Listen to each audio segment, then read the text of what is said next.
नमस्कार, जय हिंद, जय भारत।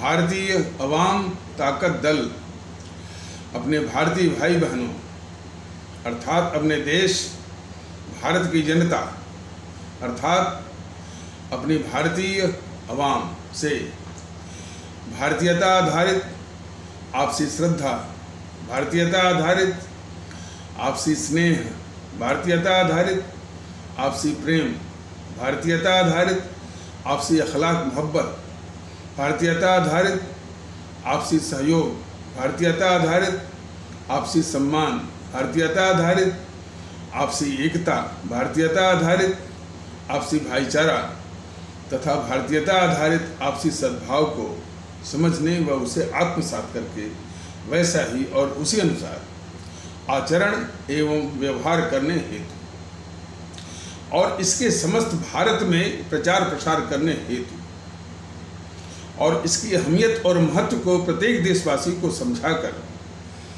उसे अपनाते हुए वैसा ही और उसी अनुसार आचरण एवं व्यवहार करने हेतु और प्रत्येक देशवासी को अपना ही भारतीय भाई बहन मानकर, समझकर और अपनाकर उनके साथ वैसा ही और उसी अनुसार आचरण एवं व्यवहार करने हेतु सतत, सदैव और हमेशा अदब के साथ, आदर के साथ अर्ज करता है, विनती करता है।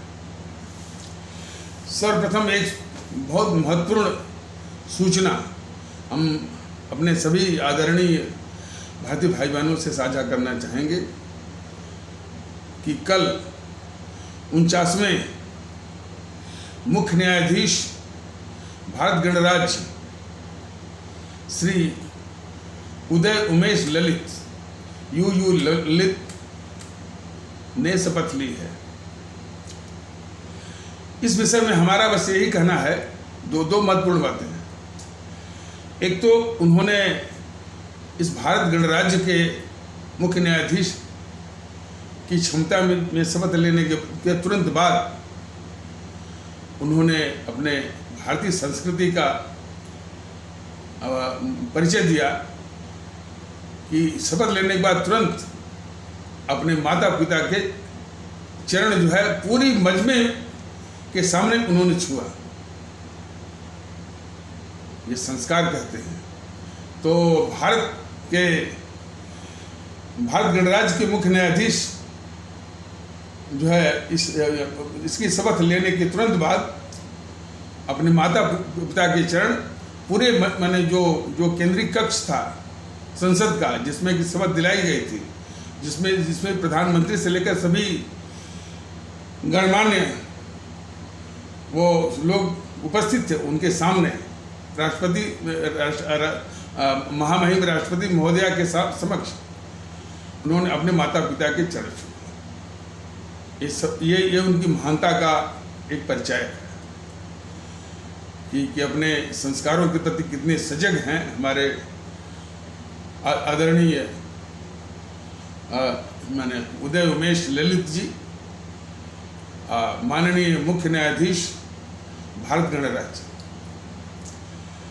एक चीज हम सुझाव देना चाहते हैं भारत सरकार को और माननीय उच्च न्यायपालिका, माननीय सर्वोच्च न्यायालय, और वो विशेष करके जब मुख्य न्यायाधीश का शपथ हो, वो जो शपथ का फॉर्मेट है वो कहता है कि ये शपथ जो है chief justice of supreme court of India,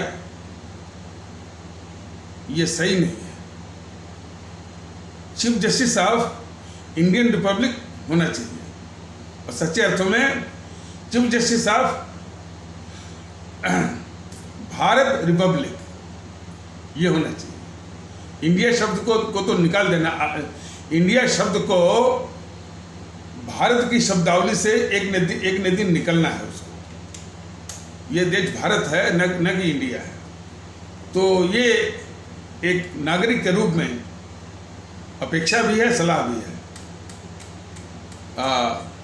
माननीय सर्वोच्च न्यायालय से भी और भारत सरकार से भी कि शपथ का जो प्रारूप है, जो फॉर्मेट है, उसमें सुधार करें कि ये शपथ जो है मुख्य न्यायाधीश मुख्य न्यायाधीश सर्वोच्च न्यायालय न होकर के मुख्य न्यायाधीश भारत गणराज्य, chief justice of Bharat Republic, ये वास्तविक स्वरूप होना चाहिए। तो ये मेरा एक नागरिक के रूप में सुझाव है और अपेक्षा भी है। उम्मीद है कि दोनों पक्ष, भारत सरकार और माननीय सर्वोच्च न्यायालय और उसके माननीय मुख्य न्यायाधीश इस पर गौर करेंगे। तो और विशेषता और भी रही कि उनके पिताजी आर.यू. ललित बॉम्बे हाई कोर्ट के नागपुर बेंच के वो न्यायमूर्ति रह चुके हैं या मुख्य न्यायमूर्ति रह चुके हैं। और सन 70 के दशक में शायद उनको यानी प्रमोट करके या उनको एलिवेट करके उनकी पदोन्नति करके सर्वोच्च न्यायालय में आना था। सर्वोच्च न्यायालय से संस्तुति हो चुकी थी, कानून मंत्री भी संस्तुति कर चुके थे और पूरी न्यायपालिका भी इस पक्ष में थी, खास करके सर्वोच्च न्यायालय कि आर.यू. ललित जो है वो नागपुर बेंच से एलिवेट होकर के सुप्रीम कोर्ट पहुंचे। लेकिन यही इंदिरा गांधी प्रधानमंत्री क्षमता में इसी ने रोक दिया। तो आज विडंबना देखिए कि जिस पिता को उस इंदिरा गांधी ने रोका था, आज उसी का बेटा भारत के मुख्य न्यायाधीश के रूप में सम्मानित हुआ। तो लेकिन कांग्रेसी होते हैं, जबरदस्त बेहया होते हैं और कुछ भी कहा जाए वो अपनी बेहयाई छोड़ते नहीं हैं। इस न्यायपालिका के साथ इन्होंने किस तरह से उसकी प्रतिष्ठा को आघात पहुंचाया है। हमारे देश के लोगों ने कुछ देखा है और शायद कुछ लोग देख भी नहीं पाए हैं। और भारतीय जनता दल हमारे अपने आदरणीय भारतीय भाई बहनों को याद दिलाना चाहेगा। यही इंदिरा गांधी, यानी जो जेएनपीसी वाले आगे बोलते हैं, राहुल बोलता है ना कि लोकतंत्र मर गया, लोकतंत्र खत्म हो गया, उसको हमारी आवाम और मैंने राहुल गांधी को भी और उसके जितने सुबह सालार भी हैं और उसको बचाने वाले बीजेपी को भी आईना दिखाए हैं कि इंदिरा गांधी ने दो बार भारत गणराज्य के मुख्य न्यायाधीश के लिए जो है वो हमारे जो माननीय सर्वोच्च न्यायालय के न्यायमूर्ति होते हैं, उनकी वरीयता ही मुख्य आधार होता है। जब तक कि कोई बहुत ही प्रतिकूल टिप्पणी न हो, जब तक कि उनके खिलाफ बहुत कोई प्रतिकूल टिप्पणी न हो, उनकी वरीयता ही, उनकी सीनियरिटी ही भारत गणराज्य के मुख्य न्यायाधीश के लिए वो उपयुक्त होता है, अब तक होता है। यही इस देश की गद्दार इंदिरा गांधी ने एक नहीं दो बार इस सर्वोच्च न्यायालय की इस प्रक्रिया का दो बार ब्लैटेंटली, यानी मैंने घोर बेहयाई के साथ उसने उल्लंघन किया। पहली बार 3 जजों के बाद जो चौथे जज की वरीयता बनती थी, उसको भारत गणराज्य का मुख्य न्यायाधीश बनवाया इस गद्दार इंदिरा गांधी ने।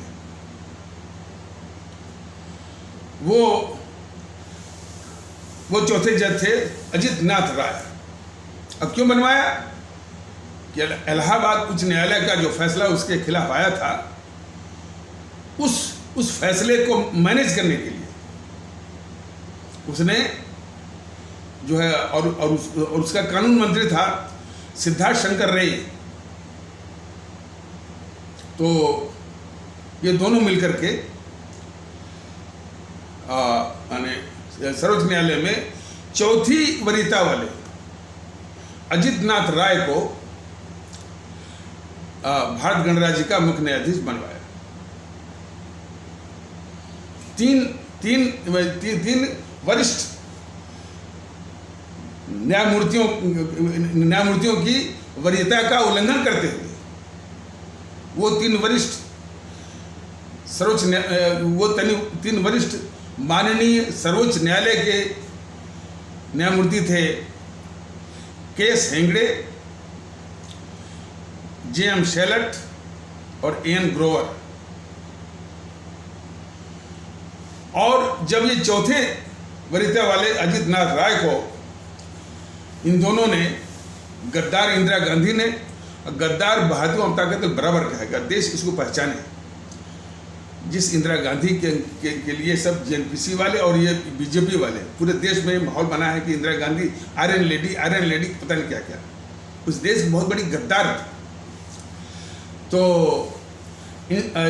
वो जो है अपमानित किया हमारे माननीय सर्वोच्च न्यायालय के माननीय जो है वो न्यायमूर्ति गण को जो कि वरिष्ठ थे, जिनका अभी नाम आपको बताया है, उन्होंने अपने को अपमानित समझते हुए तीनों ने इस्तीफा दे दिया।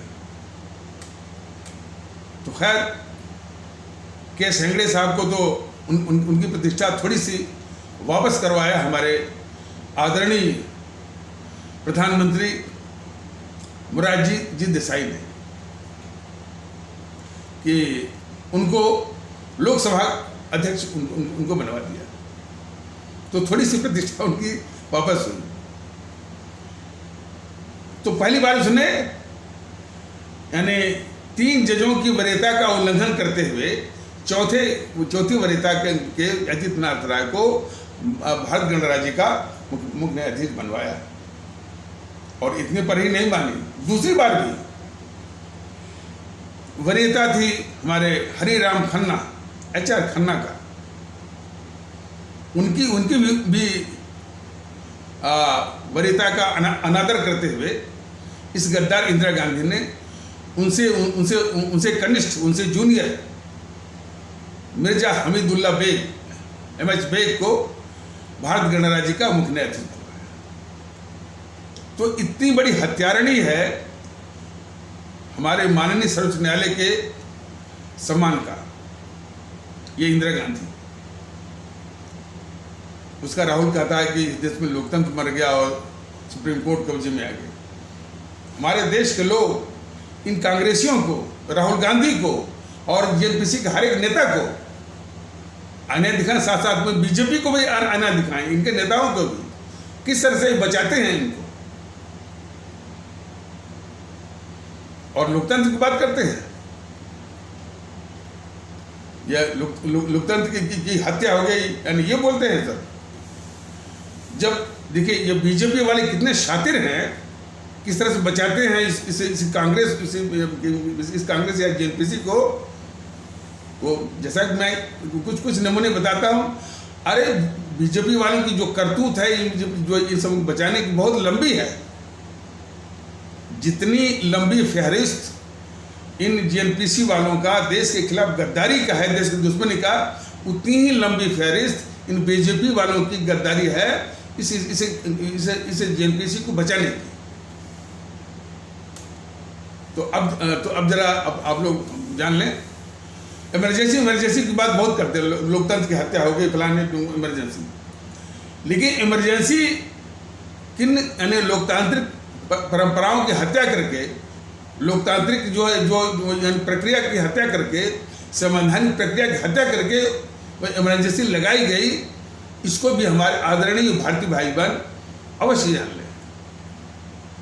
वो क्या हुआ कि आप लोग जानते होंगे कि बीबी गिरी के बाद, यानी जाकिर हुसैन के बाद ये मैंने जो ये जेएनपीसी वाले खास करके वो इंदिरा वगैरह जो है, बिल्कुल जो रबर स्टैम्प हुआ करता था उसी को राष्ट्रपति वो बनवाया करते थे।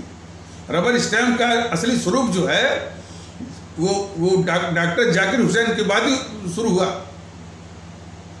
और कैसे शुरू हुआ कि 1969 में राष्ट्रपति का चुनाव था। कांग्रेस का ऑफिशियल कैंडिडेट यानी कांग्रेस पार्टी का जो आधिकारिक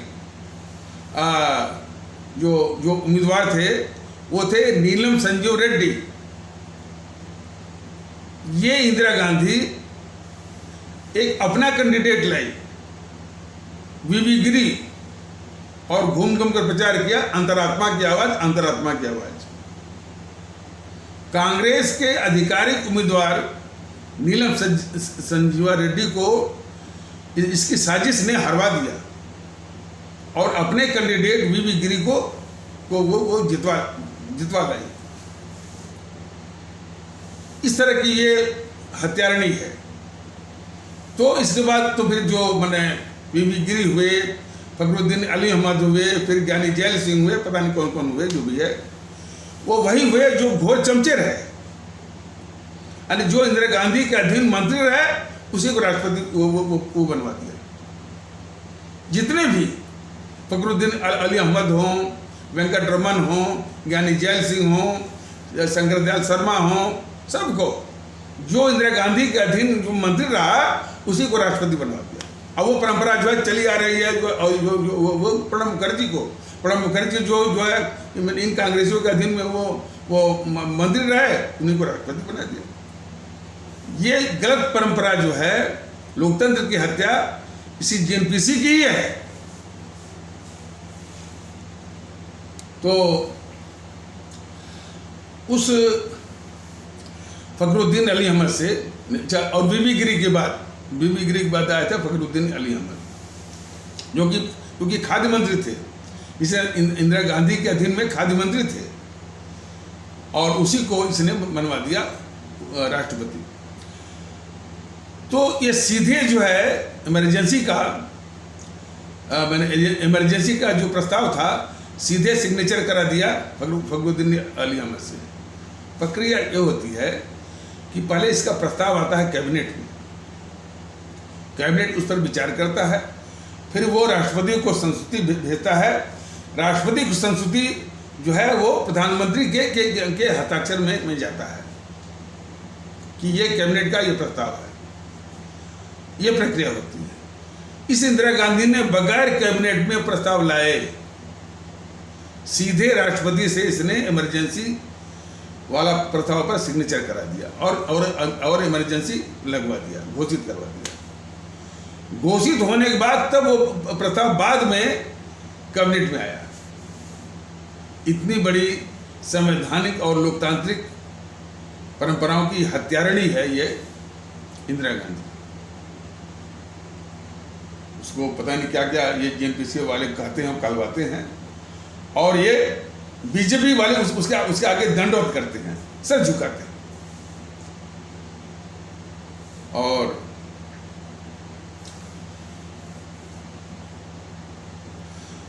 तो खैर नीलम संजीव रेड्डी जो कि 1969 में कांग्रेस के आधिकारिक उम्मीदवार थे, जिसको इस गद्दार इंदिरा गांधी ने अपमानित किया।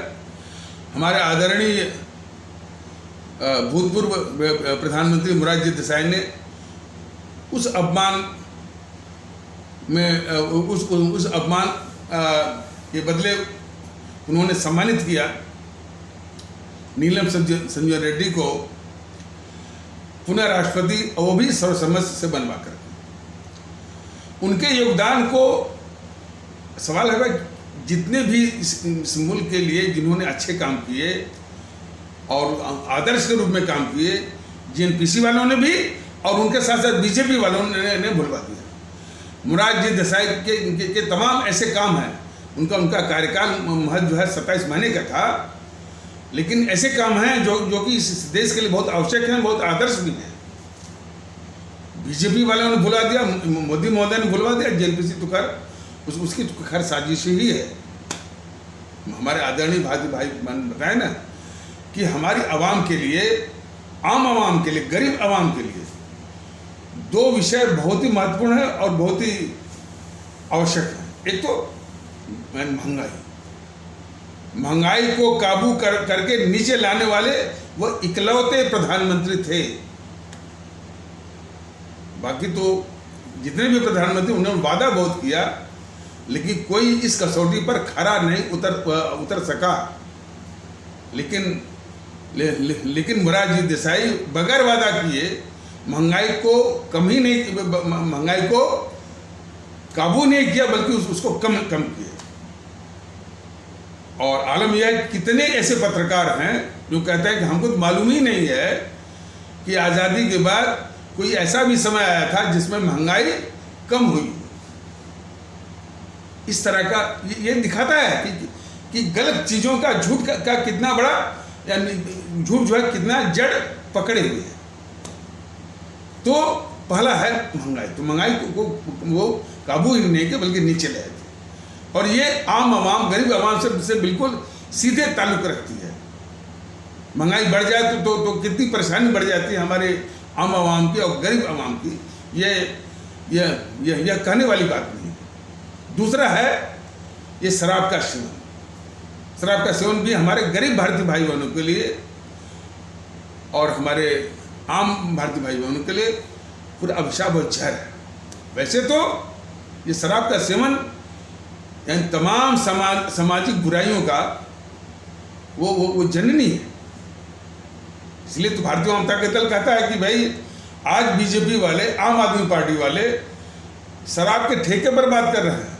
शराब के ठेके में भ्रष्टाचार की पर आपस में लड़ रहे हैं और पूरे भारतीय जनमानस को मथे हुए हैं, ग्रसे हुए हैं। जबकि बहस इस पर होनी चाहिए कि शराब का सेवन ही भारतीय समाज के लिए अभिशाप है। इसलिए कि इस शराब का सेवन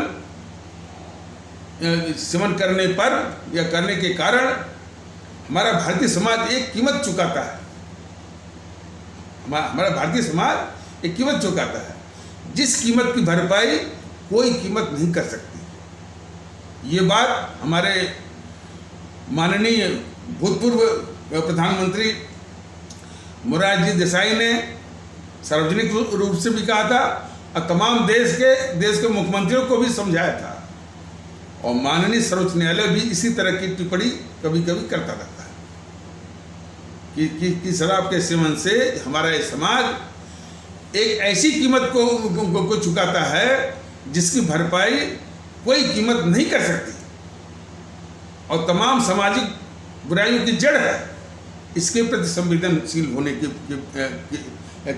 बजाय ये बीजेपी वाले, ये आम आदमी पार्टी वाले बस कर रहे हैं कि शराब का ठेका, शराब सबको पिलाई जाए, बच्चों को पिलाई जाए, उनको भ्रष्ट बनाया जाए और उनका करियर को बर्बाद किया जाए। इस पर बात हो रही है। इसलिए भारतीय जनता दल बराबर कहता है कि आम आवाम में ये चर्चा जो है बिल्कुल जो ये चर्चा चलवाते हैं देश के दुश्मन चैनल, देश के दुश्मन मीडिया और देश के दुश्मन ये जो है राजनीतिक दल, उससे अलग आप चर्चा चलाइए। शराब ये हमारे समाज के लिए बहुत एक जहर है, इसकी चर्चा होनी चाहिए। और सबसे पहले हमारे देश में एकता होनी चाहिए, भारतीयता के आधार पर भावनात्मक एकता होनी चाहिए, भारतीयता का माहौल होना चाहिए कि हम सभी भारतीय हैं। और उसी के आधार पर आपसी भाईचारा का, आपसी इखलाक मोहब्बत का, आपसी सद्भाव का, आपसी भरोसे का, आपसी विश्वास का। जरा कल्पना करें कि यदि ऐसा माहौल है और प्रचुर मात्रा में रहे तो नफरत जो है, मैंने नफरत जो है इसमें पाँव जमा नहीं सकती। क्योंकि इसका बहुत अभाव है, इसलिए नफरत का बाजार चलाने वाले या उसके एजेंट यानी वो निर्बाध रूप से इस देश में जो है इसके एजेंसी खोले हुए हैं और हर वक्त किसी न किसी बहाने वो नफरत जो है वो फैला रहे हैं। तो और नफरत जो है, जब नफरत की बात आती है तो नुपुर शर्मा और टी राजा सिंह ही नहीं है वो नफरत के फैलाने वाले। ये तो बहुत छोटे किरदार है। नुपुर शर्मा ने कुछ कहा, इस्लाम आस्था पर टिप्पणी की, उसके तमाम वो समर्थक आ गए और इसी आग में घी डालने के लिए वो दूसरा तबका भी खड़ा हो गया, कट्टरवादियों का। हमारे इस्लाम आस्था वाले भारतीय भाई बहनों के कट्टरवादियों का तबका कि गर्दन काट देंगे, गर्दन जो है वो सिर तन से जुदा। और ये मीडिया वाले बस उसी को बार बार उसको चलाते रहते हैं, जो है सिर तन से जुदा, सिर तन से जुदा, सिर तन से जुदा वाला गैंग इधर उधर। तो ये मीडिया वाले भी नफरत फैलाने का एक बहुत बड़े एजेंट हैं सर। लेकिन वही कहा जा रहा है कि भारतीय अवाम ताकत दल अपने आदरणीय भारतीय भाई बहनों से ये निवेदन करना चाहता है, आप जो चर्चा चलाइए बिल्कुल सद्भाव का आप चलाइए।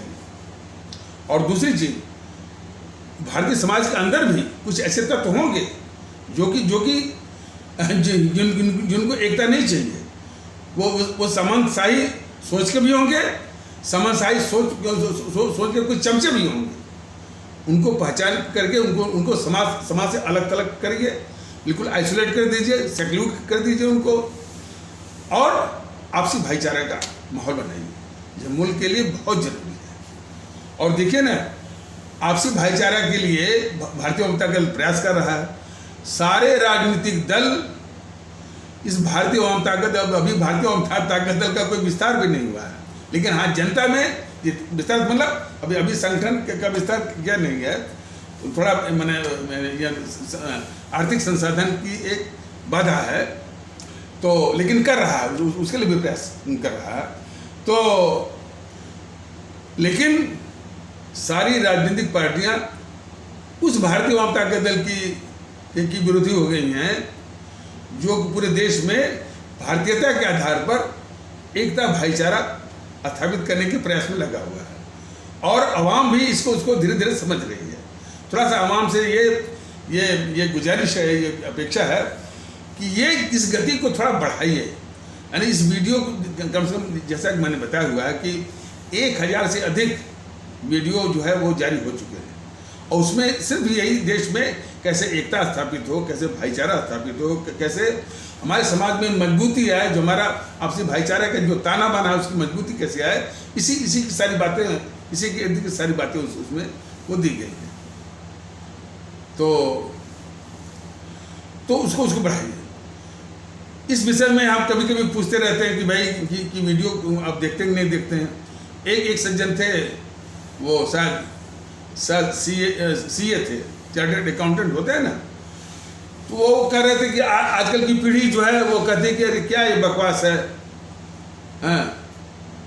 अब पता नहीं अब आजकल ये बात कितनी सत्य है कि आजकल की पीढ़ी यदि ये कहती है कि भाई यानी देश में एकता भाईचारा माने आजकल की पीढ़ी के लिए यदि बकवास लगती है, यदि इसमें सच्चाई है, तो ये बच्चे जो भारत का भविष्य हैं और भारत का भविष्य संभालने वाले हैं, कितनी खतरनाक मानसिकता जो है विकसित हो रही है। और ये खतरनाक मानसिकता विकसित करने में कौन लोग जिम्मेदार हैं, इस पर एक विश्लेषण तो जरूरी है। भारतीय ताकत दल भी विश्लेषण करेगा कि आधुनिक पीढ़ी के लिए जो है देश में भारतीयता आधारित एकता, भारतीयता आधारित भाईचारा और सद्भाव, और यदि उनको बकवास लगता है तो ये कितनी बड़ी चिंता का विषय है, जो कि इस देश का भविष्य बनने वाले हैं। तो राजनीतिक दल जो है, सभी राजनीतिक दल इस भारतीय ताकत दल के इस प्रयास के विरोधी हो गए कि देश में, उनके अनुसार देश में भारतीयता आधारित एकता न हो। तो इसको हमारे सभी भारतीय भाई बहन बहुत गौर से देखें कि भारतीय ताकत दल का एकमात्र उद्देश्य है कि देश में एकता लाई जाए। हमारे जो भारतीय अवाम है, हमारे जो भारत के लोग हैं, हमारे जो भारतीय भाई बहन हैं, जो कि संविधान के अनुसार और वैसे भी ये फाइनल अथॉरिटी हैं, संप्रभुत्व ताकत हैं, उनको इन सबों ने, इन राजनीतिक दलों ने बांट करके कमजोर से कमजोर ये बनाया हुआ है। लेकिन इसमें राजनीतिक दलों का जितना दोष है उससे कई गुना दोष जो है अपनी आवाम का है, कि जिन हथियारों का प्रयोग करते हैं, जातिवाद है, संप्रदायवाद है, भाषावाद, प्रांतवाद, जो भी है, इन्हीं हथियारों के द्वारा वो बढ़ते हैं। हम उन्हीं के प्रति संवेदनशील होकर के अपने को बटा हुआ मानते हैं। तो कम से कम वो संवेदनशीलता वो शून्य करके, हटा करके, खत्म करके संवेदनशीलता जो है सिर्फ भारतीयता के प्रति होनी चाहिए। यहाँ तक कि मैंने बताया कि ये समझना छोड़ दीजिए कि हम ठाकुर हैं, ये समझना छोड़ दीजिए कि हम गुजराती हैं, ये समझना छोड़ दीजिए कि हम तमिल हैं, ये समझना छोड़ दीजिए कि हम पंजाबी हैं, ये समझना छोड़ दीजिए कि हम सिख हैं, ये समझना छोड़ दीजिए कि हम बंगाली हैं। आप सिर्फ भारतीय हैं। और पूरे देश के लोगों से जो आपका नाता है वो भारतीयता का ही नाता है। लोगों ने अब तक नहीं बताया होगा, ठीक है, अब क्यों बताएंगे? अरे भाई वो तो साफ जाहिर है ना कि वो भारतीय एकता के भी दुश्मन है, भारतीयता के भी दुश्मन है, और जो है देश में किसी तरह की एकता ना आए और हमारी आवाम जो ताकतवर है, हमसे जो ताकतवर है वो कमज़ोर से कमज़ोर रहेगी, तभी तो ये अपनी साजिश चला पाएंगे। तो बताया जा रहा है कि ये सारी पार्टियां भारतीय जनता दल और भारतीय जनता दल के इस प्रयास के विरोधी हो गए हैं। लेकिन कोई ढंग की बात, कोई तर्क की बात वो इस भारतीय जनता दल के विचारों का वो सामना करने में वो बिल्कुल वो कतराते हैं। भारतीय जनता दल हमेशा देश की एकता, देश की ही बात करता है, आवाम की बात करता है, और ये भी सिखाता है कि आप अपने अंदर संवेदना ये लाइए कि आपके लिए ये मुल्क जो है सबसे बड़ा है, सबसे सर्वोच्च है, और इस देश की आवाम भी आपके लिए सर्वोच्च है। इसके बाद ही अब जो भी आपकी मान्यता रही है, जो भी आपके आइकन हैं, जो भी आपका ईश्वर है, खुदा है, अल्लाह है, गीता है, रामायण है, कुरान है, उसका महत्व दीजिए। लेकिन सबसे अधिक महत्व देना है ये हमारा राष्ट्र, भारतवर्ष, इसके बाद हमारी आवाम, हमारे भारतीय भाई बहन, ऐसी बात कोई, ये बराबर वो सिखा रहा है भारतीय जनता, और इसी की आवश्यकता है। टीवी चैनलों पर आकर बोलते हैं, बुलवाते हैं कि मेरे लिए तो इस्लाम सबसे ऊपर है। वैसे भी बोलते हैं कि हिंदुत्व जो है या वो और हिंदू संस्कृति पुरातन जो है वो भारत के भी ऊपर है। भारतीय जनता दल तो स्पष्ट कहता है कि ऐसी सोच को, ऐसी प्रवृत्तियों को बिल्कुल कुचल करके जो है बिल्कुल जड़ से समाप्त करने की आवश्यकता है, तभी जाकर के देश में सुकून आएगा।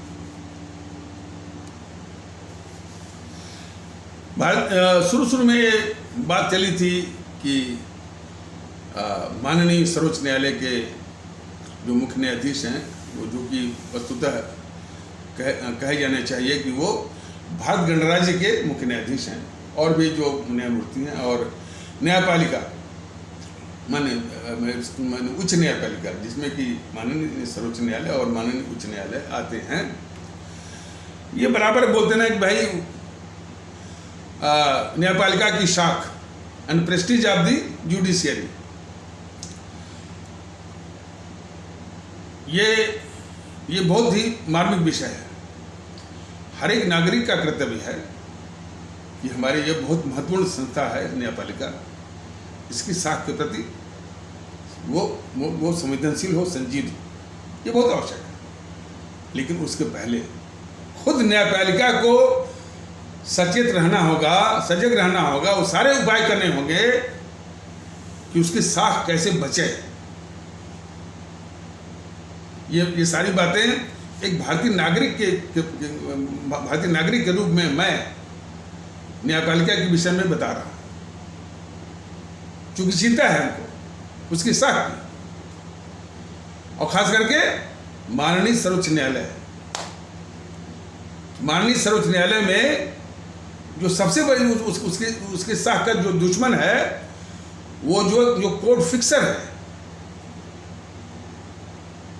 इसकी बहुत बड़ी समस्या। और ये खुद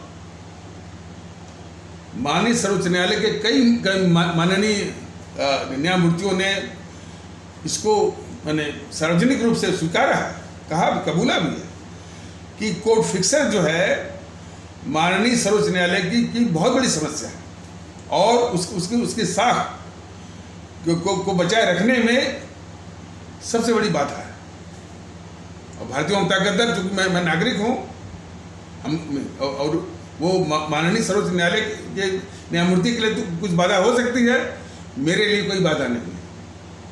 मैं तो साफ कहता हूँ, ये प्रशांत, और मैं नाम भी लेता हूँ, प्रशांत भूषण, कपिल सिब्बल, अभिषेक मनु सिंघवी, दुष्यंत दवे, ये चाहे तो मेरे खिलाफ वो मानहानि का कर सकते हैं, मैं बिल्कुल आऊँगा वहीं पर, हर जगह आ सकता हूँ।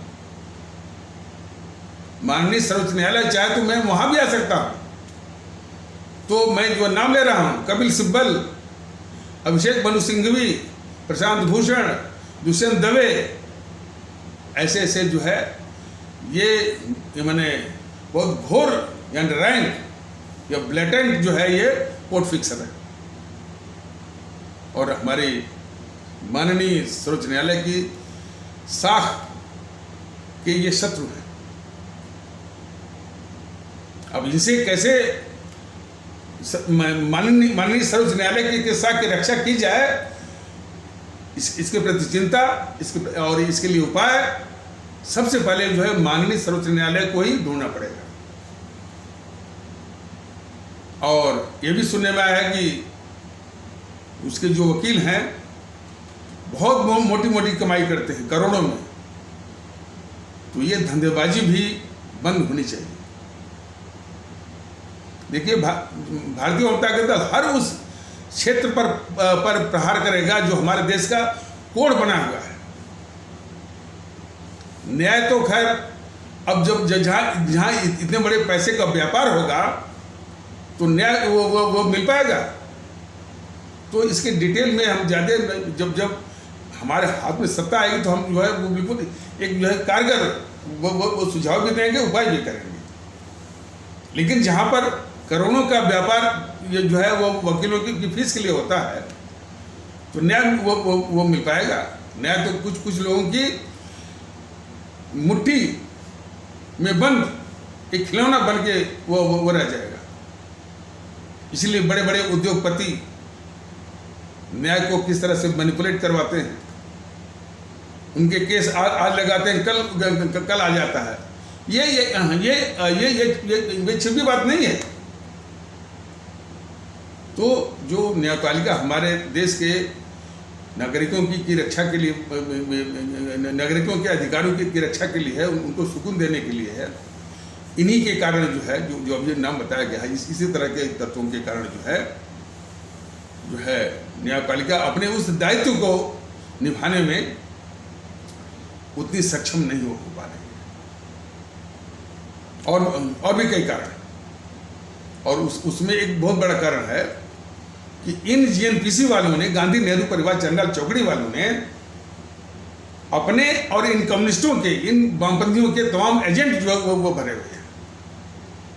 यह भी उतना ही सत्य है।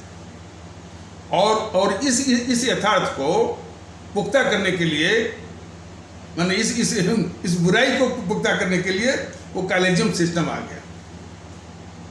और कॉलेजियम सिस्टम से क्या होगा, अब उन्हीं के अंडे बच्चे ही उसमें वो प्रवेश पा रहे हैं, और वही एलिवेट होकर के सुप्रीम कोर्ट पहुंच रहे हैं। इसके विरुद्ध जो है कम से कम मोदी सरकार को धन्यवाद देना चाहिए कि उसने एक NJAC, नेशनल जुडिशियल वो अकाउंटेबिलिटी कोई काउंसिल करके बनाए थे। और इस मोदी सरकार ने बहुत प्रयास किया संसद के दोनों सदनों से भी पारित करवाया और कम से कम 20 राज्य विधानमंडलों से, असेंबली से, स्टेट असेंबली से भी पारित करवाया।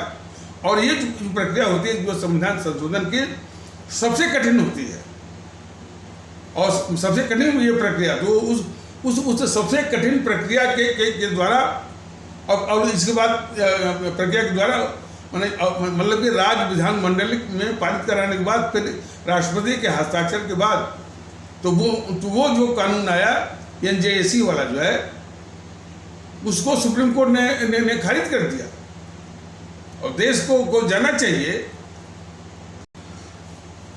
उसको खारिज करने वाली वही पीठ थी, वही बेंच थी JS खेयार की, जो कि बाद में जो है वो भारत गणराज्य के मुख्य न्यायाधीश भी बने थे। तो कुछ ऐसे बिंदु हैं, बाकी तो जब मौका आएगा कभी हमको उतना महत्व देने की बात सोचेंगे सर्वोच्च न्यायालय, तो और भी सारी बातें बताने को हैं, एक नागरिक के रूप में भी। और हमारी पार्टी एक पॉलिटिकल पार्टी है, चुनाव होता है और जनता आशीर्वाद देती है, सत्ता अपने हाथ में आती है, तो उस हैसियत से भी, उस मौके पर भी वो सुझाव दिए भी जाएंगे और सरकार की हैसियत से उसको लागू भी किए जाएंगे, ताकि सर्वोच्च न्यायालय की ताकि न्यायपालिका की, जुडिशियरी की साख भी रहे, और जो उसका असली उद्देश्य है, उस उद्देश्य की पूर्ति वो कर सके, उसका वो निर्वहन कर सके। कुछ और भी उदाहरण हम बता रहे हैं, तो थोड़ा सा माननीय न्यायपालिका इस पर गौर करे। एक न्यायमूर्ति थे GS वर्मा, जगदीश शरण वर्मा, वो MP हाई कोर्ट से आए थे और एलिवेट होकर के यहाँ पर न्यायमूर्ति बने थे सर्वोच्च न्यायालय में, बाद में भारत गणराज्य के मुख्य न्यायाधीश भी बने।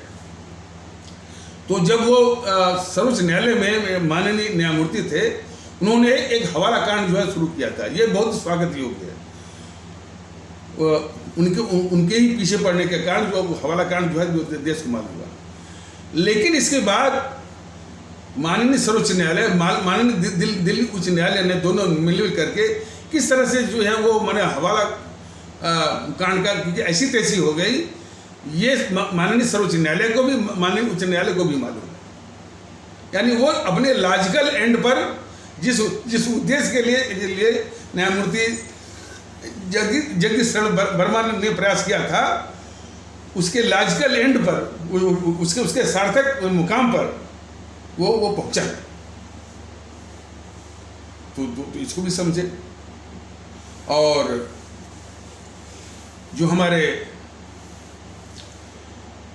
1984 में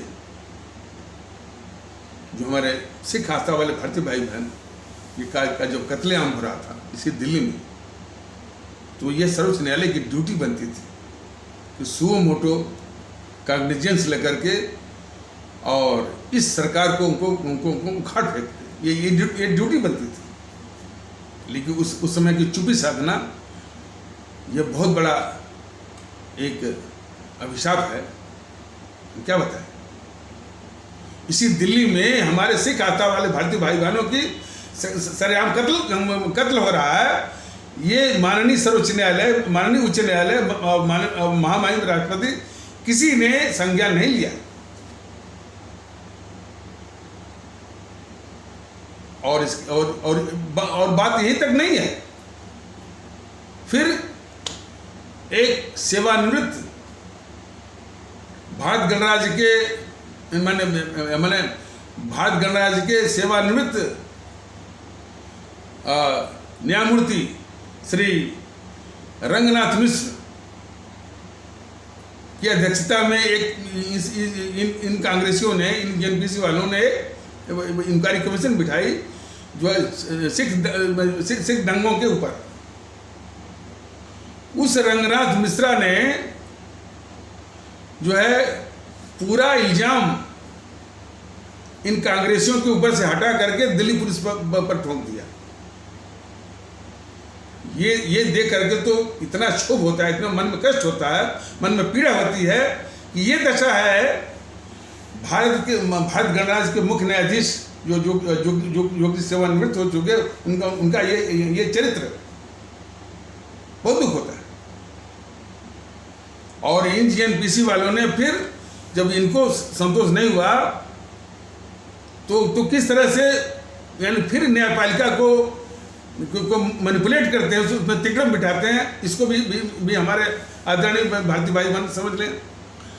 एक जीएनपीसी का यानी गांधी नेहरू परिवार चरखा चौकड़ी कॉकस का एक राज्यसभा के सदस्य, राज्यसभा के एमपी हुआ करते थे वाहरुल इस्लाम। जीएनपीसी वालों ने अपने राज्यसभा एमपी वाहरुल इस्लाम को सीधे राज्यसभा के मेंबर से बना दिया गुवाहाटी हाई कोर्ट का जस्टिस, और वो गुवाहाटी हाई कोर्ट के चीफ जस्टिस भी रहे, और वहीं से वो रिटायर भी हो गए। रिटायर होने के बाद फिर जो है वो फिर उनको इन जीएनपीसी वालों ने राज्यसभा का एमपी बना दिया।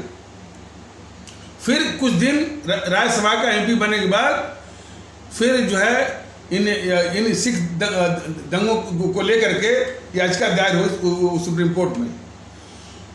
सुप्रीम कोर्ट में सिख दंगों को लेकर के केस को दबाने के लिए या अपने पक्ष में दबाने के लिए फिर जो है वो जो वाहरुल इस्लाम थे, जो कि गुवाहाटी हाई कोर्ट में मैंने जस्टिस नियुक्ति इन सबों ने करवाया, और वहाँ काफ़ी वर्षों तक रहे, सेवा किया, और वहाँ पर गुवाहाटी उच्च न्यायालय के चीफ जस्टिस के पोस्ट से रिटायर हुए। रिटायर होने के बाद फिर वो राज्यसभा के एमपी बना दिए गए इन्हीं एनपीसी वालों के द्वारा। फिर वो एमपी से इन सबों ने, इन एनपीसी वालों ने इनको सुप्रीम कोर्ट का जस्टिस बना दिया, और किस लिए? सिख दंगों को दबाने के लिए।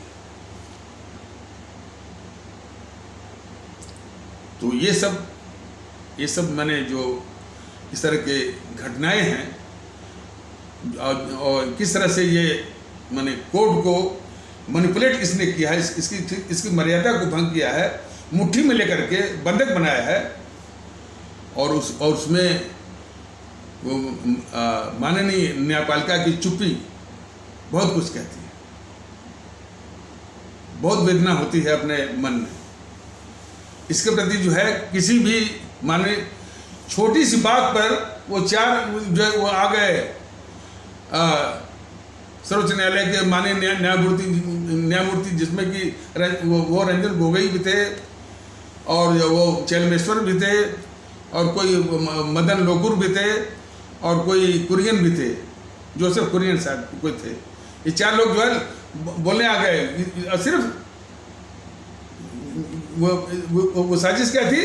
दीपक मिश्रा जो चीफ जस्टिस साहब सुप्रीम कोर्ट के थे, उनके खिलाफ, और बहाना क्या लिए?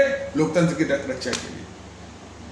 तो 4 लोग आए, और इतनी अनियमितताएं हुई, सुप्रीम कोर्ट का कोई भी जस्टिस जो है वो बाहर नहीं आया कि लोकतंत्र की हत्या हो रही है। जब हमारे सिख भारतीय भाई बहनों की हत्या हो रही थी तो सुप्रीम कोर्ट ने जो है संज्ञान नहीं लिया, और कोई भी न्यायपालिका का जस्टिस जो है सामने आकर नहीं बोला कि लोकतंत्र की हत्या हुई है, इसलिए हम बाहर आए। तो न्यायपालिका इन बातों पर गौर करे। न्यायपालिका की प्रतिष्ठा, उसकी साख भी जरूरी है, और अपने असली उद्देश्य को कैसे प्राप्त करे, इसके प्रति जो है न्यायपालिका बिल्कुल सजग हो। और हमारी बहुत कीमती संस्था है इस देश की। हमारे जो संविधान बनाने वालों ने क्या क्या मेहनत करके इन संस्थाओं का निर्माण किया। और बहुत दुख होता है। हालांकि इस विषय को बीजेपी वाले और ये जीएनपीसी वाले किस रूप में लेंगे, लेकिन भारतीय जनता दल की चिंता नहीं। उसमें न्यायपालिका की भी बहुत संदिग्ध भूमिका है। रायबरेली गेस्ट हाउस रेप कांड, जो कि शायद 2003 का किस्सा है, शायद दिसंबर, और डेट हम बाद में बता देंगे। और उसमें स्पष्ट रूप से ये राहुल गांधी रेपिस्ट है, मैं साफ कह दे रहा हूँ। उसमें हुआ यह था, ज़्यादा वर्णन करना वो ठीक नहीं है। वो कोई कार्यकर्ता थे बलराम सिंह, मैंने रायबरेली के, उनकी एक बेटी थी सुकन्या सिंह और उनकी पत्नी थी सुमित्रा सिंह, और शायद सुकन्या साथ मिलने गई थी इनसे, राहुल गांधी से गेस्ट हाउस में, और ये जो है अपने कई साथियों से साथ, मैंने जो बताया जाता है कि 7 साथियों के साथ शराब पी रहा था। और ये राहुल गांधी उन 7 साथियों के साथ उसके साथ जो है अमानुषिक व्यवहार किया, जिसको आप लोग रेप करते हैं, और कई धमकियां दिया, पैसे दिए, जो भी है। तो इसके बाद यही मुलायम सिंह की सरकार है। जरा पहचानिए इस मुलायम को।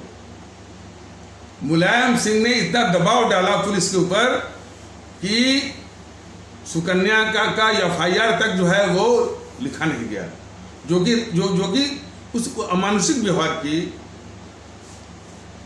और रेप की शिकार थी, उसका FIR तक। ये क्या बात करता है मुलायम? कभी तो बोलता है कि लड़कों से गलती हो जाती है, यानी बलात्कारी जो अपराधियों के पक्ष में बोलता है मुलायम कि लड़कों से गलती हो जाती है, और वही मुलायम सुकन्या का FIR तक होने नहीं दिया इसने। तो और बीच में कांग्रेसी मिल गए थे, बहुत धमकाए उस परिवार को, बताना मत, नहीं तो तुम्हारे पूरे परिवार को वो खत्म कर दिया जाएगा।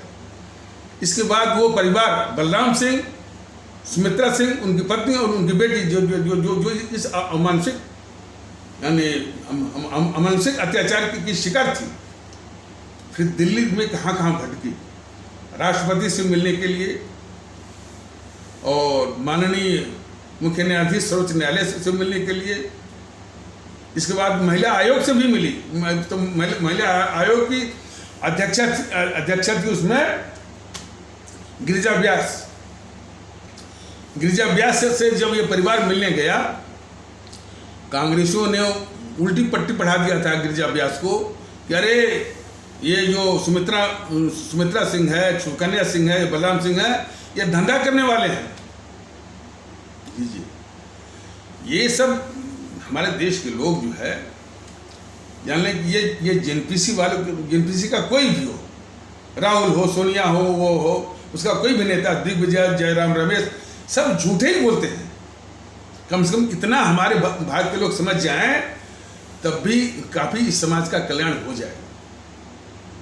तो इन्होंने झूठी बातें जो है उसमें महिला आयोग की, राष्ट्रीय महिला आयोग की अध्यक्षा थी गिरिजा व्यास को पढ़ा दिया कि अरे ये सब धंधा करने वाले हैं, इनकी बातें मत सुनना। वहाँ से भी ये भगा दी गई, और इसके बाद वो गायब कर दी गई। ये देखिए कितने शातिर अपराधी हैं ये जेएनपीसी वाले, कांग्रेस वाले। इसके बाद वो परिवार गायब कर दिया गया। गांव पर भी उनका जो है घर पर ताला वाला लग गया। कई मीडिया के लोग पूछने गए, कहीं साहब इनका अता पता नहीं है, पता नहीं लोग कहाँ चले गए। इस स्तर के शातिर हैं जेएनपीसी वाले। और इसके बाद चूंकि पूरे केस को दबाना था, तो एक दूसरा कोई यशपाल सिंह और उसकी पत्नी सुशीला सिंह और उसकी बेटी कीर्ति सिंह, उसको खड़ा कर दिया कोर्ट में कि देखिए साहब, मैं कीर्ति सिंह हूँ, मेरे पिता वो यशपाल सिंह है, मेरी माता जो है सुशीला सिंह है, और हम ही को इन्हें कुछ एक मीडिया वाले जो है बेचारे थोड़ा सा नैतिकता के आधार पर हिम्मत कर रहे थे, मीडिया वाले भी। और एक थे समाजवादी पार्टी के, शायद मध्य प्रदेश के, उनका नाम था किशोर समरीते। उन्होंने अपनी अंतरात्मा, देखिए सभी लोगों की आत्मा नहीं मर जाती है, तो किशोर समरीते को धन्यवाद वो देना चाहिए कि उन्होंने इलाहाबाद हाई कोर्ट में एक जो है वो रिट लगाई। कि इस तरह से हुआ है। तो इलाहाबाद हाईकोर्ट की जो लखनऊ बेंच है, और इसी बीच में इस समय ने उसको दबाने के लिए एक तो उस परिवार को गायब कर दिया, उसका अता पता नहीं, फिर उसका स्थान पर एक दूसरा परिवार खड़ा कर दिया। वो और उसे ये कहवा रहा है कि भाई कि मैं यशपाल सिंह हूँ, मेरी पत्नी सुशीला सिंह है और ये कीर्ति सिंह है।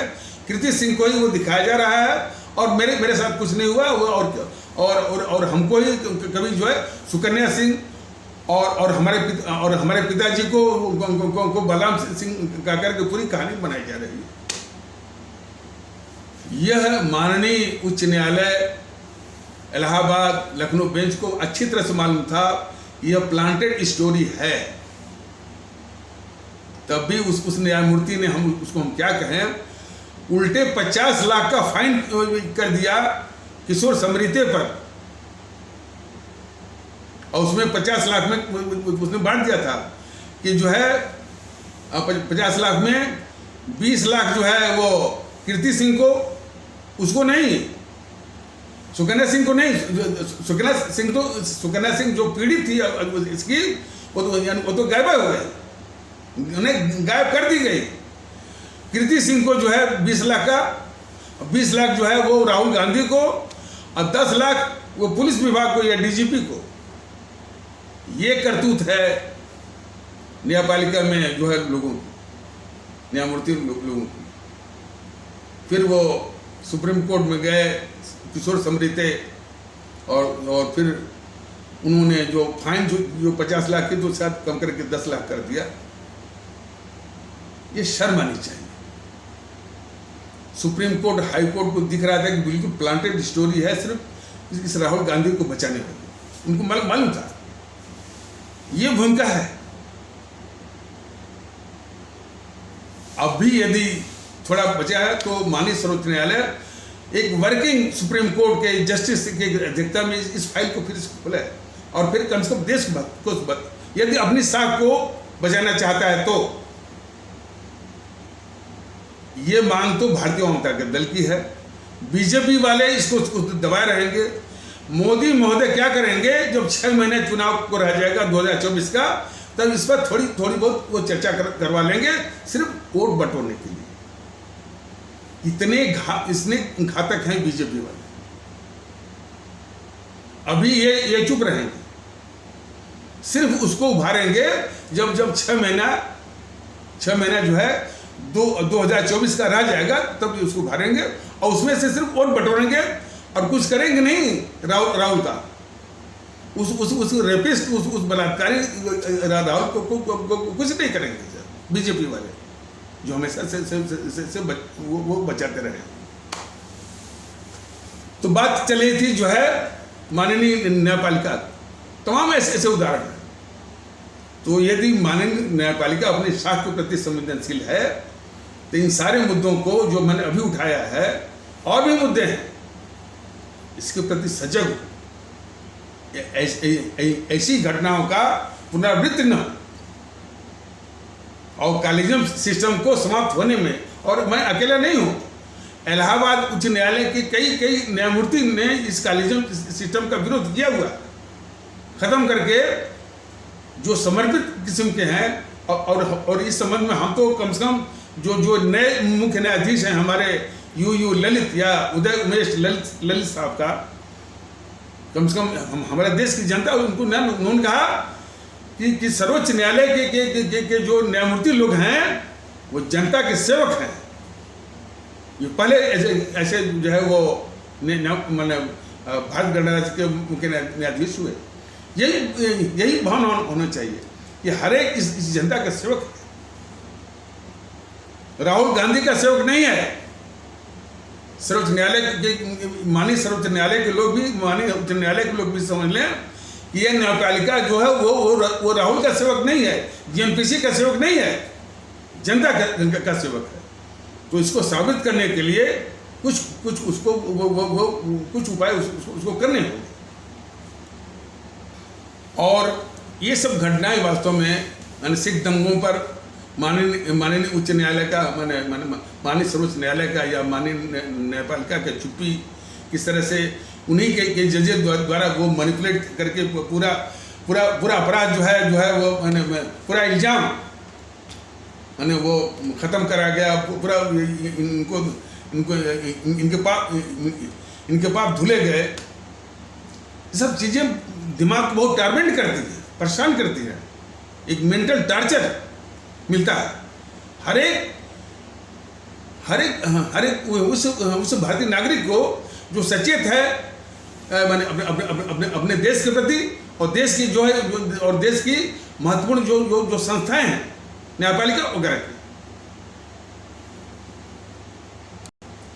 तो हमको तो मालूम हुआ, इसलिए मैं अभी से माननीय सर्वोच्च न्यायालय से ये दरख्वास्त करूंगा, यदि ये वीडियो उनके यहाँ तक पहुँचता है तो किसी वर्किंग और स्ट्रिक्ट न्यायमूर्ति की अध्यक्षता में इसकी फाइल फिर से खुलवाएं और जांच हो, और कम से कम ये न्याय जो है वो सुकन्या सिंह को नहीं मिलेगा या उसके परिवार को नहीं मिलेगा, देश को न्याय मिलेगा कि इस रेपिस्ट को, इस राहुल गांधी रेपिस्ट को जो अब तक कि ये पूरे तामझाम के द्वारा जो बचाया गया है उसका खुलासा निश्चित रूप से तो वो जांच कराएं जो है। और सभी को ये मुलायम सिंह ने जो FIR नहीं को वो करने दिया, किन कांग्रेसियों ने गायब कर दिया उस परिवार को, ये कांग्रेसी भी और वो सोनिया गांधी जिसके इशारे पर वो गायब किए गए, सभी बेनकाब हों, सभी दंडित हों। सिर्फ राहुल गांधी दंडित हो इसे काम नहीं चलेगा, मुलायम सिंह भी दंडित हों, और जितने कांग्रेसियों ने उसको गायब किया, जिन्होंने धमकी दिया, वो गिरिजा व्यास भी जो कि रक्षा नहीं कर पाई, तब जाकर के न्याय मिलता है। होता है ना भाई, न्याय सिर्फ मिलने से ही नहीं होता है, न्याय मिलते हुए दिखने चाहिए। तो हमारी जो है माननीय सर्वोच्च न्यायालय से दरख्वास्त है कि एक सीटिंग सर्वोच्च न्यायालय के जस्टिस की अध्यक्षता में एक इंक्वायरी कमीशन बिठाएं और वो बिल्कुल व्यापक माने बिल्कुल कॉम्प्रिहेंसिव और इंटेंसिव इंक्वायरी करके सत्य को सामने लाए और सभी संबंधित और किसी को न छोड़े। मुलायम सिंह की सरकार या मुलायम सिंह यदि वो इन्वॉल्व होते हैं वो भी, और जिन कांग्रेसियों ने जो बलराम सिंह को धमकी दिया, जिन कांग्रेसियों ने जो है वो इस बलराम सिंह के परिवार को गायब किया, गिरिजा व्यास भी और सोनिया गांधी भी, सभी दंडित हो। इस संबंध में वो थोड़ा सा घटना छूट गई कि जब ये किशोर समरीते जो कि समाजवादी पार्टी के MP के शायद मध्य प्रदेश के हैं, तो किशोर समरीते ने इलाहाबाद हाई कोर्ट में एक केस लगाया। तो इन GNPC वालों ने, कांग्रेसियों ने इस समाजवादी पार्टी के ऊपर दबाव बनाया कि भाई इसको संभालो, किशोर समृतियों को संभालो। ये राम गोपाल यादव जो कि अपने को बड़ा वो निष्पक्ष कहता है, ये भी इन्वॉल्व था। वो क्या करता है कि वो चमचागिरी में सोनिया गांधी के पास जाता है कि हमने इसे किशोर समृतियों को समाजवादी पार्टी से निकाल दिया। ये देखिए वो निष्कासन का आदेश समाजवादी पार्टी का। तो किस तरह से समाजवादी पार्टी इस देश की अभिशाप GNPC से मिली हुई है, मिली भगत है उसकी, और वो अपने को कहती है रेपिस्ट राहुल गांधी को बचाने के लिए मुलायम सिंह, राम गोपाल यादव वगैरह सब मिले हुए हैं, और ये बात करते हैं कि ये समाजवाद वो लाएंगे क्या। तो और इसके बाद उस किशोर समृति पर इतना दबाव बना कि उन्होंने फिर माफी मांग ली कि भाई हम जो है हम जो समाजवादी पार्टी के दबाव में हम जो है ये उन्होंने कहा था कि मैंने उन्होंने बयान दिया उल्टा कि हम समाजवादी पार्टी के दबाव में हमने ऐसा किया था, अब मैं इसको वापस करता हूँ। तो किस तरह से अपराध का पूरा ये मकर जाल है। आम जनता को कहाँ से न्याय मिलेगा, कहाँ से उसको इंसाफ मिलेगा, कहाँ से उसको सुकून मिलेगा। हमारे आदरणीय भारतीय भाई बहनों, जब आपको अपनी ताकत का इस्तेमाल करना होता है तो बड़ी लापरवाही से आप उस ताकत का इस्तेमाल करते हैं। आप इस देश के दुश्मनों को नहीं पहचानते हैं कि यह आपका दुश्मन इस देश का दुश्मन है। उसको आप वोट करते हैं, उसको उसका समर्थन देते हैं, उसको सत्ता में देते हैं। बहुत हो चुका है 70 साल तक।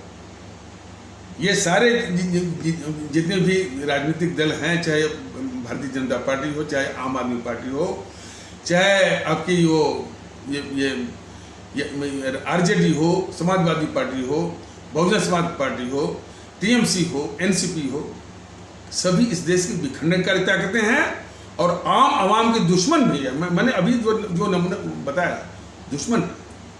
अपने दुश्मन को समर्थन मत दीजिए ना। उसको सत्ता में बहुत आपसे गलती हुई, लेकिन ऐसा तब होगा जब आप अपने को भारतीय मानेंगे। तो भारतीयता के आधार पर एकता बहुत जरूरी है।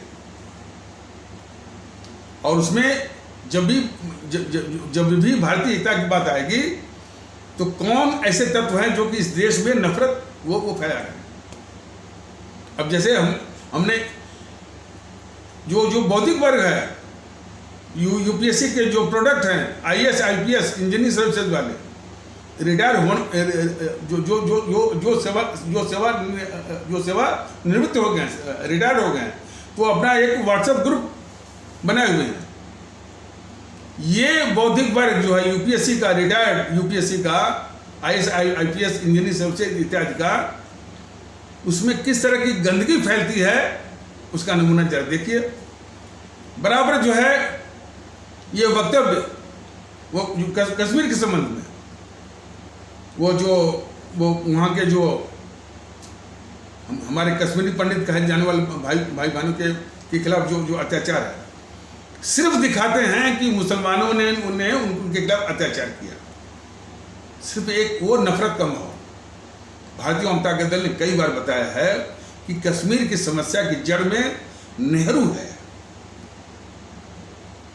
किस प्रकार ये बताया गया, फिर मैं शॉर्ट में, उसे तो ये एपिसोड लंबा न होने पाए, इसका भी हमको ध्यान है कि कश्मीर की समस्या की शुरुआत यहाँ से होती है कि कश्मीर को माने पाकिस्तान के हवाले करने में अंतर्राष्ट्रीय जो ताकतें, खासकर अमेरिका है, यूरोप है और भी है, यहाँ तक रूस भी है, वो ये चाहते थे कि कम से कम कश्मीर जो है पाकिस्तान के हवाले हो जाए, तो वहाँ पर आराम से वो अपने सैनिक अड्डे सब वो बना लेंगे। इसी मंशा से अमेरिका भी चाहता था, यूरोप वाले भी चाहते थे कि ये कश्मीर जो है पाकिस्तान के हवाले हो। तो क्या हुआ, लेकिन वो कश्मीर अपने को स्वतंत्र घोषित कर चुका था। उसके राजा थे हरि सिंह थे। तो अक्टूबर के महीने में, अक्टूबर कब, अक्टूबर 1947 में पाकिस्तान ने अपनी सेना कबीलों की भेष में कश्मीर में भेज दिया और कश्मीर के कोने कोने में वो फैल गए। राजा हरि सिंह की छोटी सी सेना जो है वो उनके आगे जो है वो बेदम साबित हुई। तो हरि सिंह ने अपना वही महाजन करके थे, उनके सलाहकार महाजन, वो दिल्ली भेजे और दिल्ली में वो आके सबसे पहले नेहरू से मिले। नेहरू ने कहा कि पटेल से मिलिए। पटेल ने सरदार पटेल ने उनको स्पष्ट रूप से कहा भाई कि हम आपकी सहायता क्यों करें, किस आधार पर हम आपकी सहायता कर सकते हैं। उनके इस प्रश्न का आशय जो है, जो हरि सिंह का जो माने सलाहकार था, जो हरि सिंह का सलाहकार था महाजन, वो तुरंत समझ गया। भागे हरि सिंह जो कश्मीर के जो राजा थे, कश्मीर रियासत के जो राजा थे, हरि सिंह को बताया और तब हरि सिंह आए और उन्होंने यानी भारत में विलय की संधि पर हस्ताक्षर कर दिया।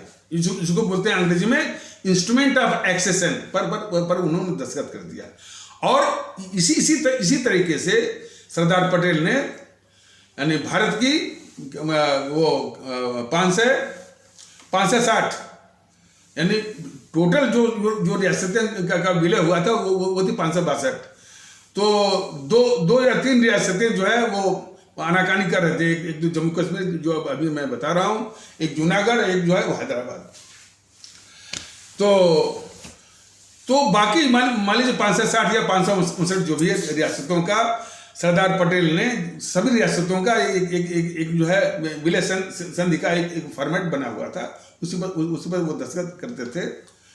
हालांकि उनकी वो माने विलय के बाद उनकी एक ही मांग थी उन रियासत के मालिकों को कि साहब हम आपकी रियासत तो भारत को दे रहे हैं, और हमारा खर्चा बचा कैसे चलेगा।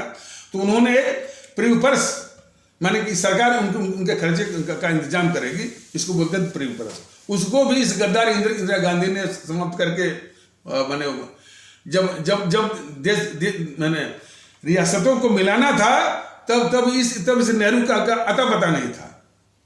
और जब सरदार पटेल ने मिला दिया कम से कम प्रीपर्स का उनको एक आशा देकर, भरोसा देकर के, तब ये कम्युनिस्टों से मिलकर के यही गद्दार इंदिरा गांधी ने उस प्रीपर्स को खत्म करके वो तमगा लूटा उसने।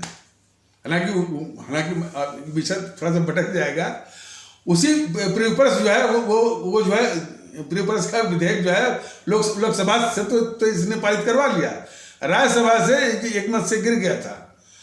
राज्यसभा में एक मत से गिरने के बाद भी इसी इंदिरा गांधी ने अपने जो इस तरह से बनवाई थी उनको बीबीगिरी से दस्तखत करवा दिया। और वही केस जो है हमारे न्यायमूर्ति मोहम्मद हिदायतुल्लाह की बेंच, जो कि उसमें भारत के मुख्य न्यायाधीश थे, उन्हीं के पास पहुंचा। और पहली बार एक राष्ट्रपति भी पेश हुआ सर्वोच्च न्यायालय में।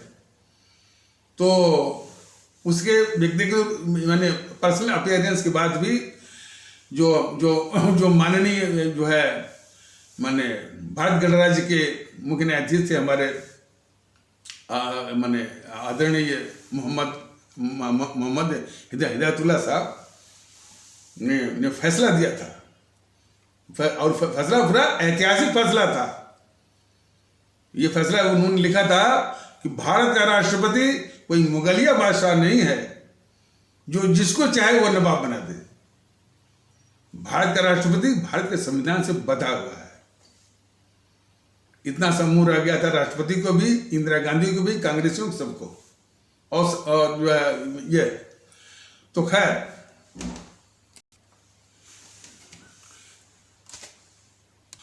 तो प्रीपर्स की व्यवस्था वही थी जिस पर कि सरदार पटेल ने वो व्यवस्था दी थी। और हमारे न्यायमूर्ति भारत गणराज्य के न्यायमूर्ति आदरणीय श्री मोहम्मद हिदायतुल्लाह साहब ने यह दो टूक और ऐतिहासिक फैसला दिया था। खैर तो ये हरि सिंह आकर के उस विलय सिंध पर या इंस्ट्रूमेंट ऑफ एक्सेशन पर दस्तखत किया, और उस कश्मीर का भारत में विलय हो गया अंतिम और पूर्ण रूप से, और भारत का अभिन्न अंग हो गया। जब वो कश्मीर भारत का अभिन्न अंग हो गया तो पाकिस्तान ने करीब इसी अक्टूबर 1947 में, नहीं सॉरी सर मैं उल्टा बोल गया, वो तो जो है पाकिस्तान अपनी सेना तो भेज चुका ही था। और उसके बाद ये विलय हुआ कश्मीर रियासत का भारत यानी भारत में। तब जाकर के भारतीय सेना गई। खैर भारतीय सेना जब गई तो वो जो है थोड़ा एपिसोड थोड़ा लंबा हो जाएगा, अगले वाले में हम बताएंगे और विस्तार से बता देंगे। तो कश्मीर की समस्या की जड़ में नेहरू है, ये कुछ लोग जानते हैं या कुछ लोग नहीं जानते, और भारतीय जनता दल ने तो कई बार बताया है। लेकिन तब भी ये बीजेपी वाले जो है सिर्फ नेहरू को बचाने के लिए, नेहरू की गद्दारी को छुपाने के लिए सिर्फ दिखाते हैं कि मुसलमानों ने जो है वहां से कश्मीरी पंडितों को निकाला। ये बीजेपी वालों को देखिए, सिर्फ माने कि यानी पूरी पूरी गद्दारी है उसकी। क्या क्या साजिशें उसने किया। इस नेहरू ने माने जो भारत विरोधी अंतर्राष्ट्रीय जो ताकतें थी, जैसे अमेरिका वगैरह के शाह पर उस कश्मीर को पाकिस्तान के हवाले करने का, कौन कश्मीर जिसका विलय भारत में अंतिम और पूर्ण रूप से हो चुका था, जो भारत का भी अंग हो चुका था, उस कश्मीर को पाकिस्तान के हवाले करने की बराबर साजिश करता रहा ये गद्दार नेहरू। भारत विरोधी जो है वो भारत विरोधी अंतर्राष्ट्रीय ताकतों के शाह पर, और उसी का नतीजा हुआ जब वो नहीं कर पाया तो दो करतूत और किया। दो भारत विरोधी या देश के साथ गद्दारी करने वाले करतूत और किया। एक तो उसने भारत विरोधी वक्तव्य दिया कि कश्मीर के भाग का फैसला कश्मीर के लोग जनमत संग्रह या प्लेबिसाइड के द्वारा करेंगे। और जैसा कि पिछले एपिसोड में बताया गया था, मैं फिर बता दे रहा हूं, इस तरह का वक्तव्य उसने यूं ही नहीं दिया था। उसकी मंशा क्या थी? मंशा उसकी ये थी, उसको मालूम था कि जम्मू कश्मीर में हमारे इस्लाम आस्था वाले भारतीय भाई बहनों की बहुसंख्या है, या वो बहुसंख्यक है, मेजॉरिटी में। तो वो हमारे इस्लाम आस्था वाले भारतीय भाई बहन जम्मू कश्मीर के जो कि बहुत संख्या में है, मेजॉरिटी में है, उनको पाकिस्तान के पक्ष में बरगलाया जा सकता है। और उसको यह भी मालूम था कि हमारे इस्लाम आस्था वाले भारतीय भाई बहनों की एक परमानेंट और सबसे बड़ी कमजोरी है कि वो भारत विरोधी या देश के गद्दारों के झूठ और अफवाह का सबसे पहले और सबसे अधिक शिकार भी होते हैं। ये कमजोरी जो है उसको मालूम था, किस गद्दार नेहरू को। और तो इसी के आधार पर कि ये जो हमारे इस्लाम आस्था वाले भारतीय भाई बहन है जो जम्मू कश्मीर के हैं, जो कि बहुत संख्या में है, मेजॉरिटी में है, उनको पाकिस्तान के पक्ष में बरगलाया जा सकता है, जो कि ये कमजोरी उनकी है। तो इस प्रकार जो है उस पाकिस्तान को उस जम्मू कश्मीर को पाकिस्तान के हवाले किया जा सकता है जिस जम्मू कश्मीर का विलय भारत में अंतिम और पूर्ण रूप से होने के कारण भारत का अभी अंग हो चुका था। उस जम्मू कश्मीर को इसी तरीके से जो तरीका उसने बताया था कि भारत की जम्मू कश्मीर के भाग का फैसला और जम्मू कश्मीर के लोग जनमत संग्रह के द्वारा करेंगे। तो इस साजिश के तहत जो है वो कश्मीर को पाकिस्तान के हवाले कर सकता है। यहां तक वो गद्दारी किया था उसने। और क्या बताया जाए, हमारी सेना जो है जब गई वो पाकिस्तान के जो सैनिक वो तो कबीलियों के बेस में थे, घुसे हुए थे वो जम्मू कश्मीर के नके पर, और उनको निकालने में हमारी भारतीय सेना को उनको निकालने में करीब 1.25 साल लग गए। यानी यूँ समझिए कि 18 अक्टूबर से ऑपरेशन शुरू हुआ। हालांकि जम्मू कश्मीर जाना भी अपनी सेना के लिए जाना भी मुश्किल था, इसलिए कि कोई रोड का इंतजाम नहीं था, कोई सड़क का इंतजाम नहीं था। हवाई जहाज से अपनी सेना जाती थी, और हवाई जहाज को उतरना भी, वो जो हवाई अड्डा भी है वो काफ़ी धूल वगैरह भी, उस धूल को भी वो पानी को छिड़क करके उसको उस मिट्टी को बिठाना था, बड़ी समस्या थी। तो हमारी भारतीय सेना को लगभग 1.25 साल लग गए। माने 18 या 19 अक्टूबर से शुरू हुआ, जनवरी या फरवरी जो है वो 1949 तक हुआ। और काफी हिस्सा जो है, काफी हिस्से से भारतीय सेना ने कश्मीरी सेना को, जो कि कबीलियों के भेष में, तो वो खदेड़ दिया। और जब ये भारतीय सेना जीत रही थी तब इस गद्दार नेहरू की छाती फूल रही थी। अपनी जीतती हुई सेना पर इस गद्दार नेहरू ने एक तरफा युद्ध विराम थोप दिया, और वो हमारी भारतीय सेना पूरा कश्मीर जो है वो जीत नहीं सकी। अब ये चूंकि एपिसोड लंबा हो रहा है, मैं आगे बताऊंगा कि किस तरह से गद्दारी किया इस नेहरू ने, और उससे भी बड़ी गद्दारी ये बीजेपी वाले कर रहे हैं इस गद्दार नेहरू को बचाने में। सिर्फ दिखा रहे हैं कि ये जो अत्याचार मुसलमानों ने किया ये बहुत बड़ा वो है। इसीलिए भारतीय जनता दल बता रहा है कि इस देश का अभिशाप नेहरू और जेएनपीसी वाले हैं। उस नेहरू जेएनपीसी को बचाने में ये सारा दोष जो है हमारे इस्लाम आता वाले भारतीय भाई बहनों के ऊपर थोप करके ये माहौल बना रहे हैं, और वो भी इंटेलेक्चुअल्स के खेमे में, रिटायर्ड आईएएस आईपीएस आईआरएस के खेमे में, और भी चलता होगा। ये एपिसोड लंबा हो रहा है, तो खैर भारतीयता को न भूलिए, इसको आगे बढ़ाइए, इसे यूट्यूब के जितने भी यूट्यूब है जन जन तक पहुंचवाइए, चर्चा करिए, एकता की, भाईचारा की, हमारा मुल्क कैसे मजबूत हो। और शासन व्यवस्था, मैंने पहले बताया, शासन व्यवस्था जो भी देगा, शासन व्यवस्था आपको क्या चाहिए, आपको जो है एक जो है बिल्कुल निष्पक्ष सेवा चाहिए आपको, वो भी इज्जत के साथ। तो वो संभव है शक्ति के द्वारा, अनुशासन के द्वारा, नियम पालन के द्वारा। तो ये आदर्श, ये शैली हमको जो है परम आदरणीय और राष्ट्र महानायक, राष्ट्रभक्त शिरोमणि नेताजी सुभाष चंद्र बोस ने वो मॉडल दिया हुआ है, और उस मॉडल की सहायता के लिए हमारे जो आदरणीय सम्राट रहे हैं औरंगजेब, उनका भी शक्ति था, अनुशासन था, नियम पालन था, दोनों मिलाकर वो पद्धति के द्वारा ये यदि अपने अवाम का आशीर्वाद होता है, सत्ता ऊपर आती है, इसके द्वारा देश की मैंने अवाम की खिदमत करेगा, देश को भी मजबूत करेगा, और जितनी बुराइयों को भी दूर करेगा, और विश्व का सिरमौर बनाएगा। मोदी क्या बनाएंगे, देश के दुश्मनों को गोपाल करके। तो इन्हीं आवश्यक शब्दों के साथ इस आवश्यक परिचर्चा को यहीं पर विराम दिया जाता है। तब तक के लिए नमस्कार, जय हिंद, जय भारत।